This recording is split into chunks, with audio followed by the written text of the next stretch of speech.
The crystal chandeliers of the celestial grand ballroom dripped light like frozen diamonds. But for Corinne Drake, the room was a cold, glittering prison. Her husband Gideon, a man forged in the frantic fires of Silicon Valley, held court, his voice a weapon slicing through the polite hum of the city's elite. He gestured towards her, a dismissive flick of his wrist. "My wife, Corinne," he announced to the circle of sycophants, his smile a predator's gleam. "She dabbles in, what is it again, darling, painting? A charming little hobby to keep her occupied while the real work gets done." The laughter was light, but it landed on Corinne like a physical blow, each titter a fresh wound in a marriage already bleeding out. She stood frozen, a masterpiece of composure on the outside, a storm of fury within, clutching a tiny, powerful secret in her hand, her phone with one number on speed dial. A number her husband had long forgotten held any real power.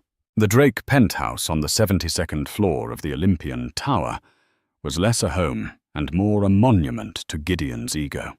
Floor-to-ceiling windows offered a god's-eye view of the sprawling metropolis, below a city he was convinced he had conquered.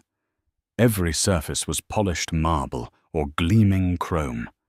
Every piece of furniture, a minimalist statement piece that cost more than a family car. It was a space designed to be admired, not lived in. A showroom for a life, not the life itself. For Corinne Beaumont Drake, it was the most beautiful prison ever constructed. She had met Gideon 7 years ago. He wasn't the Gideon Drake, then just a ferociously ambitious programmer with a wildfire in his eyes and a revolutionary idea for data compression that no one else believed in. Corinne, the daughter of Leland Beaumont, a man whose family name was woven into the very fabric of the city's financial history, saw past the threadbare suits and the obsessive work habits. She saw a brilliance, a passion that resonated with her own artistic soul. Her father's world was one of quiet, inherited power, of legacy and tradition. Gideon's was a world of disruption, of building something from nothing. She fell in love with the builder, not the billionaire he would become. Her father, a man of few words and unnerving perception, had been skeptical. "His ambition has no horizon, Corinne." Leland had warned her, his voice calm as he surveyed a centuries-old oak tree on their family estate. "Men like that eventually see people as assets or obstacles. Be sure you know which one you are to him." Corinne, blinded by love and a desire to forge her own path away from the long shadow of the Beaumont name, had dismissed his concerns. She believed in Gideon. She used her own trust fund, a modest sum by her family's standards, but a king's ransom to Gideon as the seed capital for his fledgling company, Nexus Corp. The success, when it came, was explosive. Nexus Corp didn't just succeed. It detonated, reshaping the tech landscape.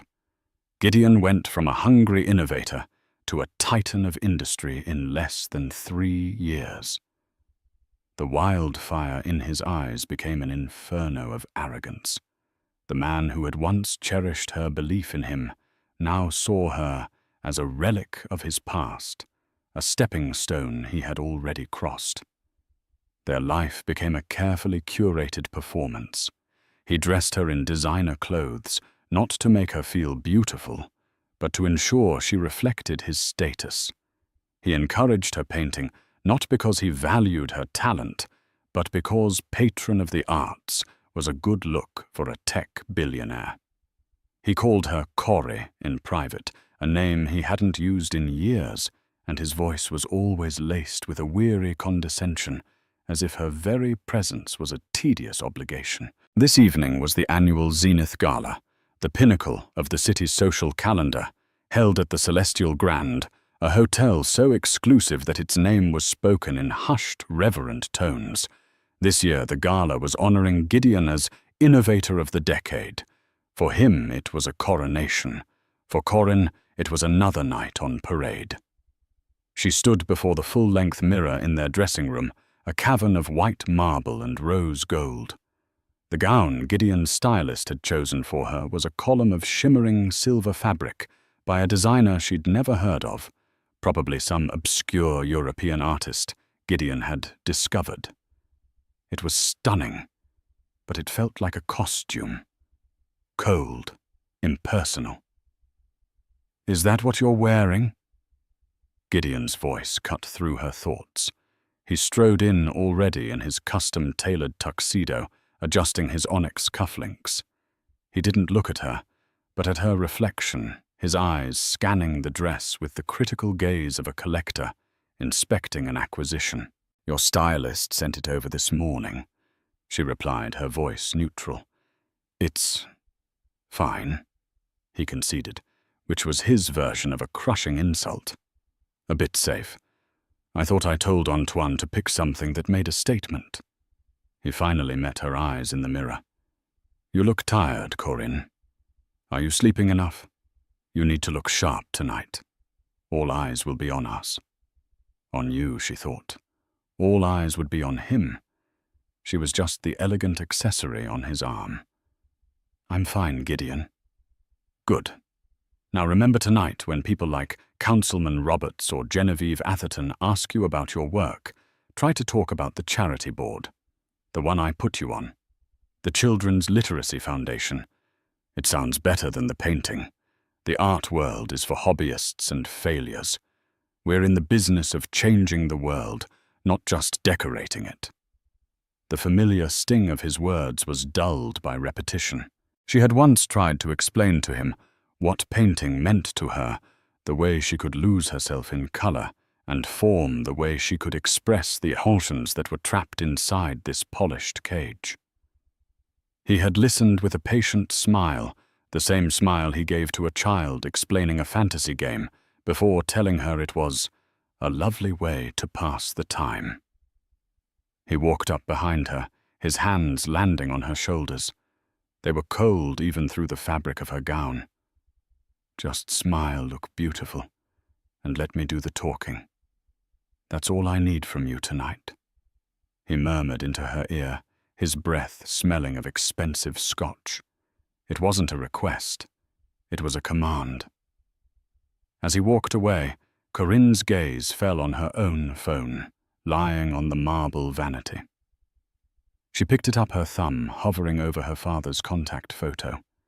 It was a picture of him from years ago on his sailboat, the wind in his hair, a rare, genuine smile on his face. She remembered his words. "Be sure you know which one you are to him." For years, she had tried to be an asset. She had hosted his dinners, charmed his investors, and swallowed his casual cruelties.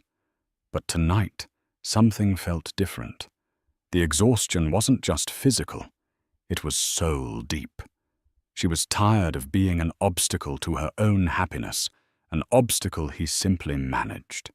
She slipped the phone into her small, beaded clutch. It felt heavier than usual, like the weight of a decision yet to be made. She took one last look in the mirror, not at the designer dress or the diamond earrings Gideon had gifted her, but at her own eyes. They looked back at her, tired but clear, a flicker of a long-forgotten fire starting to smolder in their depths, the Beaumont fire. The one Gideon had tried so hard to extinguish. Tonight he would be celebrated as a king, but every king, no matter how powerful, has a weakness. Gideon had just reminded her of his. He had completely and fatally underestimated his wife. The Celestial Grand Ballroom was a symphony of excess. A string quartet played softly in the corner, their classical music a genteel veneer over the raw ambition that crackled in the air. Waiters moved like ghosts, their silver trays laden with flutes of Dom Perignon and canapés topped with shimmering pearls of caviar. The air was thick with the scent of expensive perfume and the low, predatory murmur of 1,000 private deals being brokered between handshakes and air kisses. Gideon was in his element. He moved through the crowd not as a guest, but as a conquering hero. He was magnetic, his laughter booming, his hand clasping shoulders, his eyes alight with the thrill of being the center of this universe. Corinne trailed in his wake, a silent, smiling satellite orbiting his star. She endured the fawning introductions and the vapid questions. "Oh, Corinne, you look absolutely divine. Gideon is just a marvel, isn't he?" said Beatrice Langley, a socialite whose skeletal frame was draped in a shocking pink gown. Beatrice clung to Gideon's circle like a remorer, thriving on his reflected glory. "He's very driven," Corinne replied, her smile feeling as brittle as spun sugar. "Driven, darling. He's a rocket!" Beatrice shrieked with laughter. "And you're an artist, I hear. How quaint do you sell your little paintings?" Before Corinne could answer, Gideon cut in, placing a proprietary hand on the small of her back. "Corinne does it for the love of it, Beatrice. She doesn't need to worry about things like sales. It's a wonderful therapeutic outlet for her." He said it with a warm, indulgent smile, but Corinne heard the clear subtext. It's meaningless. A child's pastime. The public mocking began subtly, a series of small, sharp cuts. They were standing with a group that included a grizzled oil tycoon and a stern-faced congresswoman. The conversation turned to a recent aggressive acquisition by Nexus Corp. "A bold move, Drake," the tycoon grunted. "Your board must have nerves of steel." Gideon laughed, a full-throated sound of pure ego. "My board does what I tell them to. The only person who questions my business decisions is my wife." He squeezed Corinne's arm, pulling her slightly forward. "She actually asked me if I'd considered the human cost of the merger." He mimicked her concerned tone, his voice dripping with saccharine pity. "Can you believe it? The human cost. I told her the only cost I'm concerned with is the one that gets us to $1 trillion valuation." The group chuckled politely. Corinne felt a hot flush of shame creep up her neck. It was a gross oversimplification of a private conversation where she had merely asked about the thousands of employees who would be laid off. The main event was Gideon's award ceremony. After a fawning speech by the mayor, Gideon took the stage bathed in a reverent spotlight. He was a master orator, charismatic and commanding. He spoke of innovation, of the future, of breaking down old paradigms. And then he turned his attention to his personal life. They say that behind every great man is a great woman. He began, his voice softening as he looked directly at Corinne. The entire ballroom turned to face her. "And my wife, Corinne, has been a bedrock of support." The word bedrock sounded more like millstone. "While I was in the trenches coding for 18 hours a day, living on coffee and ambition, she was there. She taught me about the finer things." He paused for effect. "Things I'd never had time for. The right vintage of wine. The difference between a Monet and a Manet. The importance of having fresh flowers in the house." The audience cooed, interpreting it as a sweet tribute. But Corinne knew what he was doing.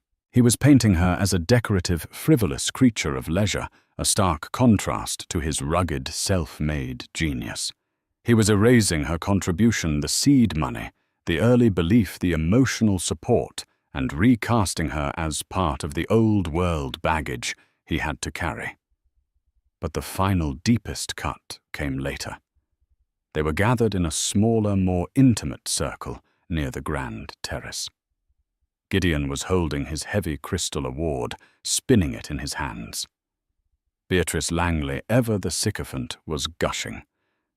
"Gideon, this hotel is just breathtaking. You fit right in. You look like you own the place." Gideon's grin was sharp and cruel. Funny you should say that, Beatrice. We're actually in talks to acquire the Celestial Hotel Group. A little side project. Imagine a Nexus Corp hotel. The most technologically advanced hospitality experience in the world. The announcement sent a ripple of excitement through the group. Then he turned his eyes locking onto Corinne with chilling intensity. But my wife here, she has reservations. She's sentimental. He reached out and touched a silk tapestry on the wall. She thinks we should preserve the historic charm. She doesn't understand that history is an anchor. The future is about demolition and rebuilding. You can't make an omelette without breaking a few eggs, and you can't build an empire by being sentimental about old bricks and mortar. He then gestured expansively at Corinne herself, his voice ringing out for everyone to hear. It's the Beaumont in her, you see. Old money. They're all about preservation, preserving their name, their status, their dusty heirlooms. They don't build things. They just curate the past. He leaned in his voice a stage whisper that carried across the terrace. I'm the one who builds. I took her father's money and turned it into a real fortune. She's a lovely piece for the collection, but she's still just a Beaumont. Beautiful, well-preserved, and utterly irrelevant in the modern world. The silence was deafening. The insult was so direct, so public, so utterly contemptuous, that even his most ardent admirers looked away, suddenly fascinated by their champagne glasses. Beatrice Langley's smile faltered for a second. Corinne felt the world tilt. It wasn't just an insult to her. It was a desecration of her family, her father, her entire identity. He had taken her love, her support, her heritage, and twisted it into a punchline for his own aggrandizement. She didn't cry. She didn't scream. A strange glacial calm settled over her. The hurt was so deep it had frozen solid, becoming something else entirely. It became resolve. While Gideon basked in the shocked silence, soaking it up like applause, Corinne turned slightly, shielding her clutch from his view. Her hands were perfectly steady as she opened it. She didn't need to look at the screen. Her thumb knew the exact position of her father's name. She met Gideon's triumphant, mocking gaze across the circle. He winked at her, a gesture of ultimate dominance. She gave him a small, enigmatic smile. Then, with a single, deliberate press of her thumb, she made the call. Corinne excused herself with a quiet murmur, "I need some air," and slipped away before Gideon could stop her. Her movements were fluid and graceful, betraying none of the seismic shock that had just ripped through her. She walked past the terrace through a gilded corridor, lined with oil paintings of stern-faced men, and found a small, deserted alcove overlooking a quiet, manicured garden. The phone was already ringing in her ear. She pressed it close the cool glass, a comfort against her burning cheek. He answered on the second ring, his voice exactly the same as it always was, a low, calm baritone that held the steady assurance of a man who was never surprised. "Corinne." It wasn't a question. "Father," she said, and was shocked at how her own voice held steady, a clear, cold bell in the sudden silence of her world. "Is everything all right?" Leland Beaumont asked. He didn't do small talk. He could discern the emotional weather of a situation from a single word. She took a breath, the air tasting of night-blooming jasmine from the garden below. "Gideon is accepting his award. I'm aware. I trust he's behaving himself." There was a dry, knowing edge to his tone. He had never trusted Gideon. This was the moment. The precipice. For 7 years, she had protected Gideon from her father's quiet disapproval. She had made excuses for his arrogance, smoothed over his social blunders, and presented a united front. That front had just been publicly demolished. He just informed a group of his associates, a congresswoman and a dozen others, that I am a lovely piece for his collection. He said my family, the Beaumonts, are irrelevant. He boasted that he took your money and turned it into a real fortune." She relayed the words without emotion, like a court stenographer reading back testimony. The facts were damning enough. They needed no embellishment. There was a silence on the other end of the line. It wasn't a shocked silence. It was the deep, profound stillness of a storm gathering far out at sea. When Leland spoke again, his voice had lost any trace of warmth. It was the voice he used in boardrooms just before he financially dismembered an opponent. "Where are you?" he asked. "The Zenith Gala, at the Celestial Grand." "I see." Another pause, this one shorter, more calculating. Corinne could picture him perfectly in his study. A room panelled in dark, rich mahogany. A single lamp illuminating the leather-bound books that lined the walls. He would be in his armchair, a glass of something dark and aged, untouched on the table beside him. He would be perfectly still, but his mind would be moving at lightning speed. "He's proud of this hotel, isn't he?" Leland asked an odd, disconnected question. "He mentioned acquiring the group. He announced it tonight," Corinne confirmed. "He called its history an anchor he was eager to demolish." "Did he now?" Leland murmured. It was a statement, not a question. "Corinne, find a quiet place. A lounge, a powder room. Stay there. Don't engage with him. Don't say another word to him tonight. Do you understand?" "Yes, Father. I'll handle it. I'm on my way." The line went dead. Corinne lowered the phone, her hand trembling slightly now that the act was done. She hadn't asked him for help. She hadn't needed to. She had simply presented the facts, and the Beaumont machinery, a force far older and more powerful than Gideon's flashy tech empire, had just been activated. Meanwhile, 100 miles away at the Beaumont family estate, Leland Beaumont placed his phone down on a polished mahogany desk. He did not slam it. He did not pace. He simply sat for a full minute. His hands steepled before him, his gaze fixed on a portrait of his late wife, Corinne's mother. The expression on his face was one of profound, icy rage. It was the controlled fury of a patient man whose patience had just been exhausted. He pressed a button on an intercom on his desk. "Henry," he said, his voice calm. His long-serving assistant's voice came through instantly. "Yes, Mr. Beaumont." "Get me Robert Chen on the line, now." Robert Chen was the head of Beaumont Holdings' famously aggressive mergers and acquisitions division. Waking him at 11 o'clock on a Saturday night was the financial equivalent of launching a nuclear submarine. "And Henry," Leland added, his voice dropping even lower, "I want you to find out who the majority shareholder of the Celestial Hospitality Group is. His name is likely Kenjiro Tanaka. Get me a number for his private residence in Kyoto. I don't care what time it is there." "Right away, sir." Leland swiveled in his chair to face the large window that overlooked the sprawling ancient lands that had belonged to his family for generations. Gideon Drake saw history as an anchor. Leland Beaumont knew that history's true legacy was gravity.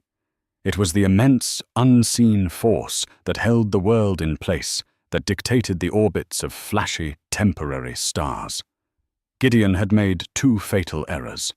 He had mistaken quietness for weakness, and he had publicly insulted a Beaumont on the one thing a Beaumont valued above all else, his family's name. Leland picked up his untouched glass of Macallan 50. He didn't drink it. He just held the weight of it in his hand, feeling the solid, reassuring heft of the crystal. Gideon Drake wanted to own the Celestial Grand, a fine ambition for a boy playing with his first billion. Leland Beaumont was about to teach him the difference between buying a hotel and owning a legacy. And the lesson would be swift, silent, and utterly devastating. Back in the ballroom, Gideon was high on his own triumph. The public castration of his wife's heritage had been a masterstroke, he thought. It solidified his image as a ruthless, forward-thinking visionary, untethered by the sentimentalities of the past. He saw the mix of shock and awe in the eyes of those around him, and mistook it for respect. Corinne did not return to his side. He barely noticed.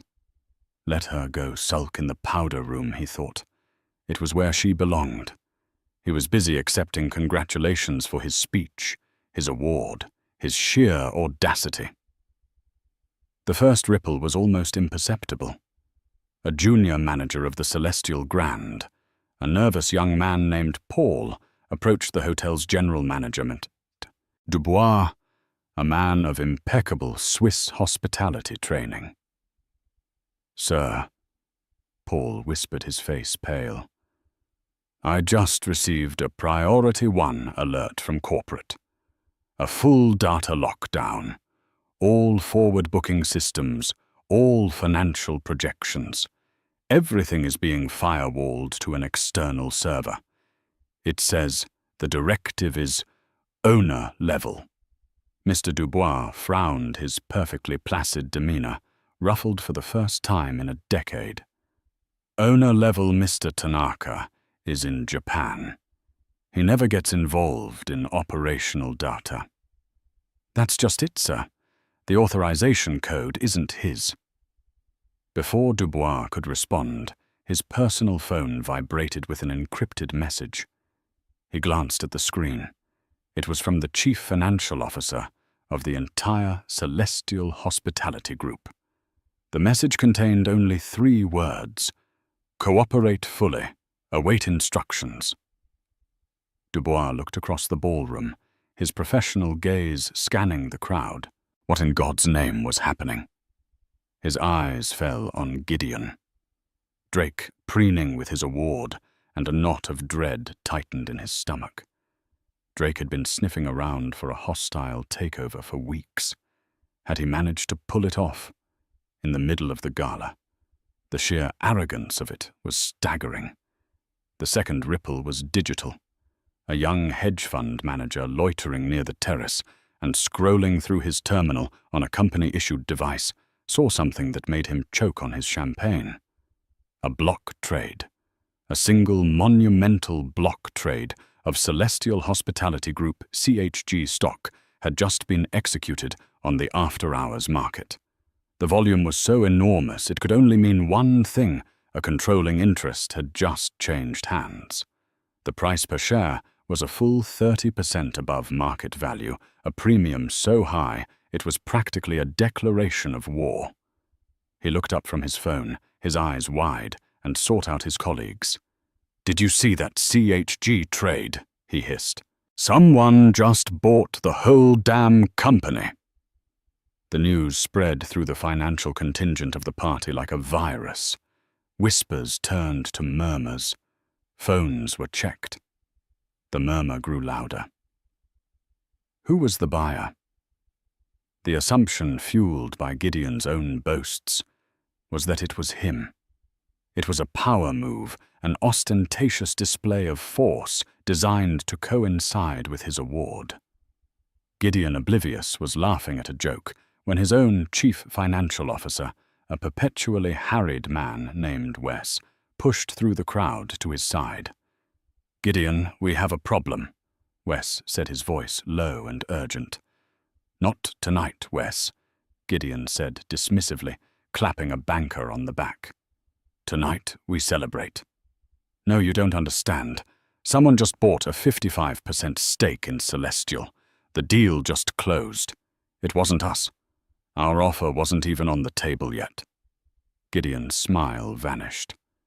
Who has that kind of liquid capital to move that fast? We don't know. The buyer is a private holding company, completely anonymous. But Gideon, they paid a 30% premium. In cash. We were planning to offer a 10% premium in a stock and cash deal over 6 months. We've been blown out of the water. The blood drained from Gideon's face. He scanned the room, his mind racing. Who was his rival?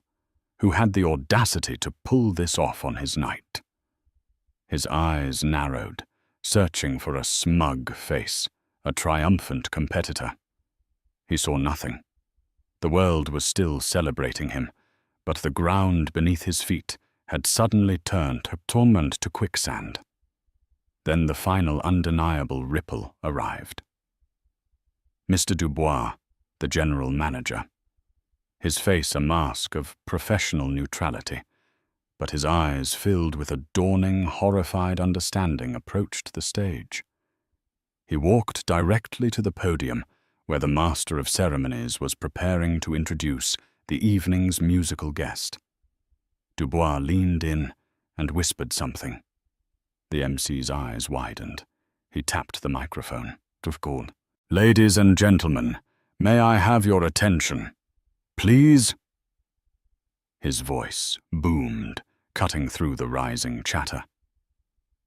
The room fell silent. Mr. Dubois took the microphone himself.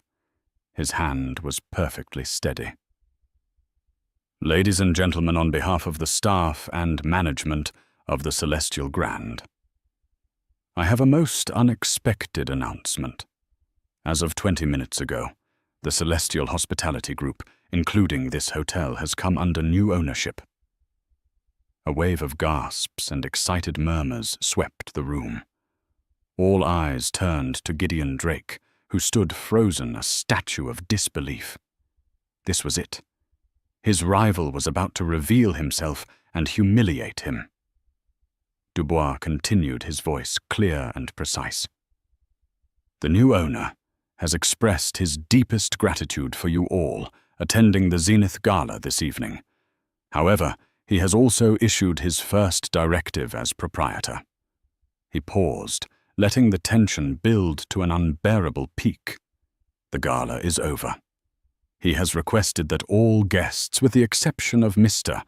Gideon Drake, kindly vacate the premises within the next 30 minutes. The silence that followed was absolute. It was a deep, profound void, sucking all the air and ego out of the room. Every single person turned to stare at Gideon, no longer with admiration, but with a morbid, fascinated pity. He was the guest of honor, the man of the hour, and he had just been unceremoniously, publicly and bizarrely kicked out of his own party. Gideon stood speechless, his face a mottled canvas of fury and confusion. He looked around for Corinne, but she was nowhere to be seen. From the grand entrance of the ballroom, a figure emerged, walking with a slow, deliberate pace that commanded attention more than a shout ever could. He was an older man, dressed in a simple, impeccably tailored dark suit that made Gideon's flashy tuxedo look like a costume. He was not a large man, but he possessed a gravitational pull that bent the room's attention around him. It was Leland Beaumont. Leland Beaumont did not rush. He moved through the parting sea of guests with the unhurried confidence of a man who owned the ground. He walked on which, as of half an hour ago, he did. The whispers followed him, a wave of dawning comprehension. Beaumont, Leland, Beaumont. What is he doing here? He ignored them all. His pale blue eyes, sharp and analytical, were fixed on one person only, Gideon Drake. Gideon watched him approach his mind, struggling to process the scene. This made no sense. Leland Beaumont was old money, a dinosaur. He invested in stable, budding things like bonds and real estate, not grand aggressive takeovers. He was supposed to be at his country estate reading a book, irrelevant. Leland stopped a few feet from Gideon. The handful of people in Gideon's inner circle, including Wes and a stunned Beatrice Langley, instinctively took a step back, as if the space between the two men was charged with a dangerous current. Beaumont, Gideon managed to say, his voice a choked whisper. What is the meaning of this? Leland's expression was devoid of emotion. It was this unnerving calm that Corin had inherited. "I believe the general manager made it quite clear, Mr. Drake. The party is over. You bought the hotel." Gideon's voice cracked on the last word. The absurdity of it was too much to comprehend. "I bought the parent company," Leland corrected him, his voice soft but carrying in the cavernous silence. "The hotel came with it, along with 67 other properties across the globe. A charming little portfolio." He used Gideon's own condescending language, turning the knife with surgical precision. Gideon stared at him, his face contorting with rage. "Why?" "To do what? Spoil my night. This is a pathetic, petty move from a bitter old man." "Petty?" Leland raised a single eyebrow. The gesture was more eloquent than a shout. "Let me be clear. I have very little interest in your nights, Mr. Drake. My interest lies solely with my daughter. You publicly referred to her as a piece for your collection. You belittled her name. You belittled her family. You seem to be under the impression that the Beaumont name is, and I believe your word was, irrelevant." He took a step closer, and Gideon, for the first time in his adult life, felt a primal urge to retreat. "You see, you new money boys have a fundamental misunderstanding of wealth," Leland continued, his voice a lesson in quiet condescension. "You think it's about numbers on a screen, about valuations and burn rates. You splash it around, you build glass towers, you buy things to prove you can. But true wealth, the kind my family has cultivated for over 2 centuries, isn't something you spend. It's something you wield. It's a tool, and it is used for 2 purposes, to build and to protect. Mostly we build. But when someone threatens what we've built, or worse, someone we are sworn to protect, then the tool is used differently." Gideon's CFO, Wes, looked like he was about to have a seizure. He knew the Beaumont reputation. They never entered a fight they hadn't already won. "This is insane," Gideon sputtered. "You can't just buy a multi-billion-dollar company in an hour." "You can't," Leland agreed calmly. "But I can. When Mr. Tanaka in Kyoto receives an offer for a 30% premium all-cash wired from a Beaumont holding account within 60 seconds of his verbal agreement, things tend to move very quickly." He was delighted. He's been wanting to retire and focus on his koi pond. The sheer casual power of the statement staggered everyone who heard it. Gideon had been planning a complex, leveraged buyout for months. Leland Beaumont had accomplished it during a commercial break of whatever he was watching on television. "Now, about your other boast," Leland said, his gaze hardening. "You claimed you took my family's money and turned it into a real fortune." He gestured for his assistant Henry, who had materialized silently at his side. Henry handed him a slim tablet. "My people are very thorough, Mr. Drake. They've been looking into Nexus Corp for some time now. I was concerned about my daughter's financial exposure through her marriage to you." He tapped the screen.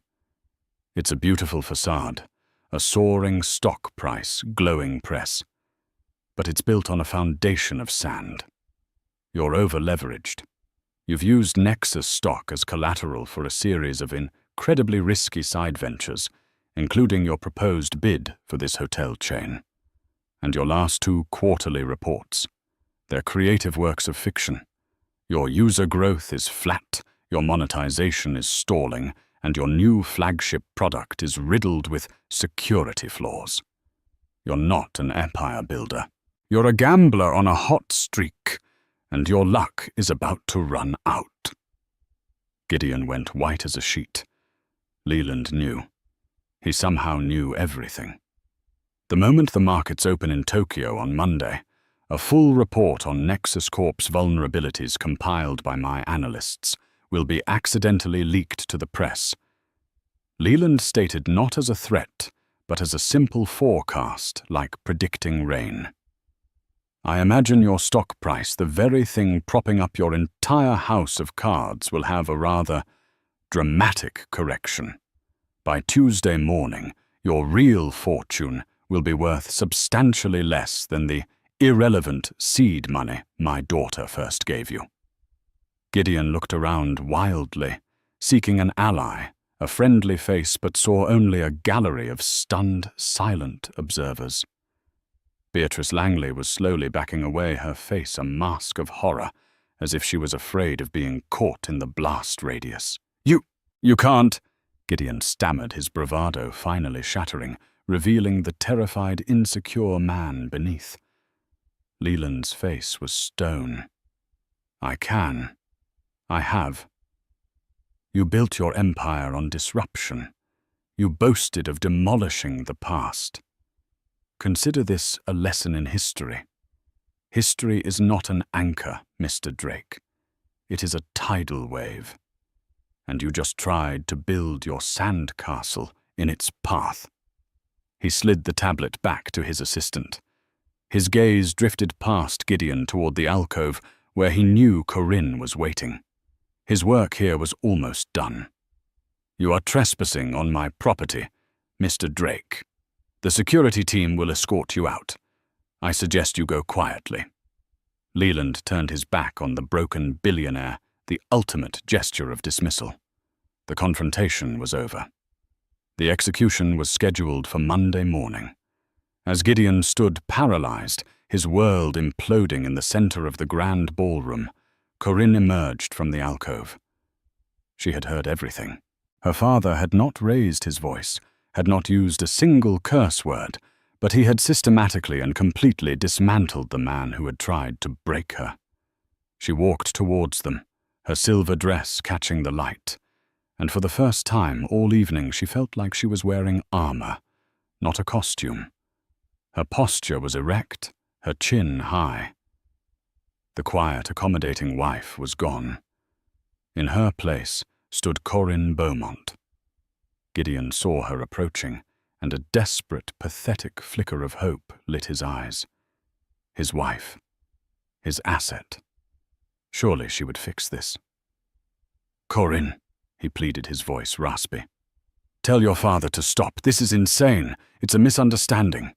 Tell him—" Corinne stopped directly in front of him, her eyes as calm and cold as her father's.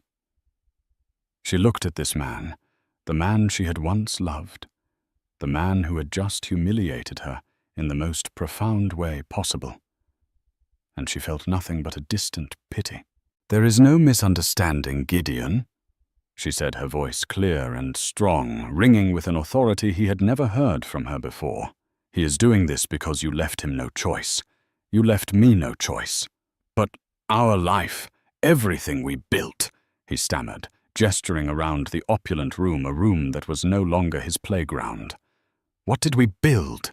She countered, her voice sharp. "You built a company. You built a public image.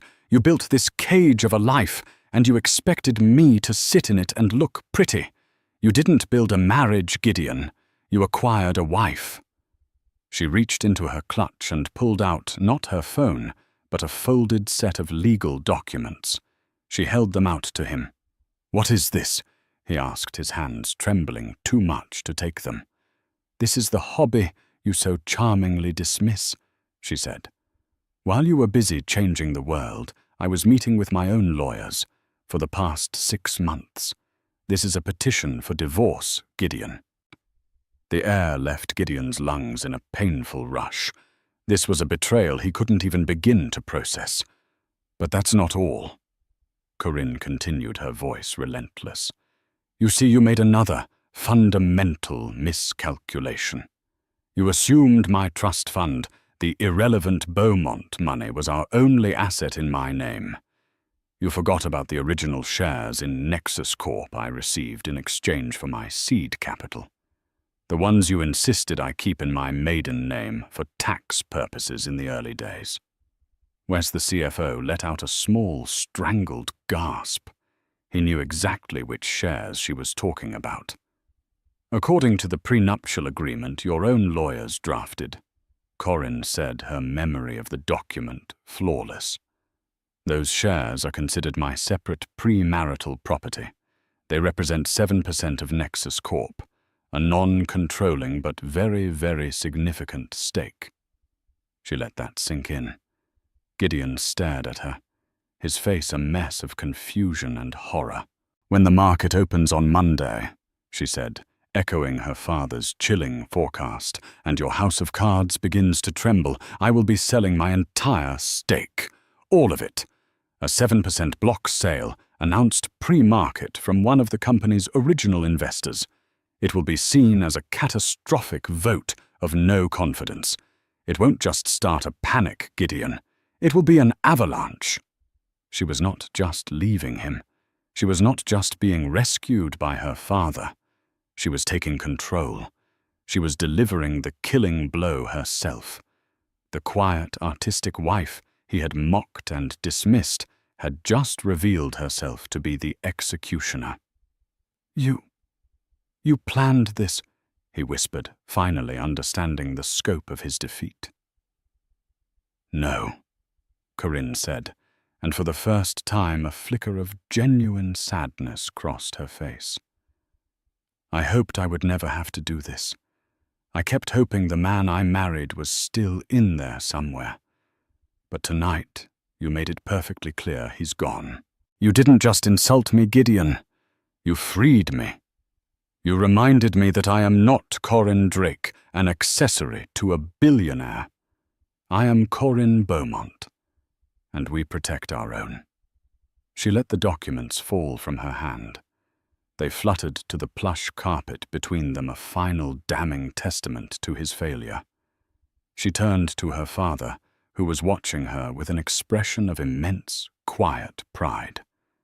He held out his arm for her.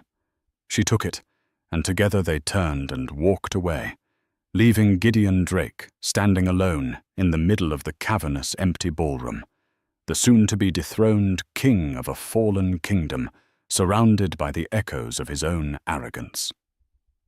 The fall of Gideon Drake was not a singular, deafening crash, but a series of sickening fractures that splintered the very foundations of his world. On Monday morning, the Nexus Corps headquarters, usually a humming hive of aggressive ambition, was a tomb of silent panic. Screens glowed with cascading red numbers, each digit a drop of blood from a fatal wound. The first leak in the Financial Chronicle was a surgical strike exposing the rot beneath the company's gleaming facade. But it was the second announcement, the pre-market filing of Corinne Beaumont's intent to sell her entire 7% stake, that turned the panic into a full-scale rout. Gideon stood alone in his glass-walled office, high in the Olympian tower, the city sprawling beneath him like a kingdom that was no longer his. He watched the ticker on his monitor, mesmerized by the sheer velocity of his own destruction. The number which had been his entire identity, the metric of his genius, was in free fall. It was an avalanche, just as she had said. Phone calls from his board, once deferential, were now clipped and accusatory. Margin calls from his creditors, once unthinkable, lit up his phone with a terrifying urgency. He had built his life on a mountain of leverage, and the mountain was now collapsing into the sea. His social extinction was just as swift. 2 weeks later, looking disheveled and haunted, he walked into Aurelia, a restaurant so exclusive he had once had the chef flown to his private jet. The maitre d', a man who had previously greeted him with bows and fawning praise, looked at him with a polite, blank stare. "I'm sorry, sir," he said, his voice laced with ice. "We are fully booked tonight." Gideon looked past him and saw a dozen empty tables. The humiliation was a physical thing, a cold sickness in the pit of his stomach. The final nail in his social coffin was a quote from Beatrice Langley in a society column. When asked about Gideon, she had laughed her brittle laugh and replied, "Gideon who, oh him, such a dreadful flash in the pan." He was no longer a player, he was an anecdote. While Gideon's world shrank to the four walls of his empty penthouse, Corinne's was expanding into the light. She never set foot in the Olympian Tower again. The day after the gala, a discreet team of movers dispatched by her father cleared her art studio and personal effects. They worked with silent efficiency, leaving behind Gideon's chrome furniture and cold marble surfaces, taking only the things that held life and memory. Her new home was a sprawling loft in the city's rejuvenated warehouse district.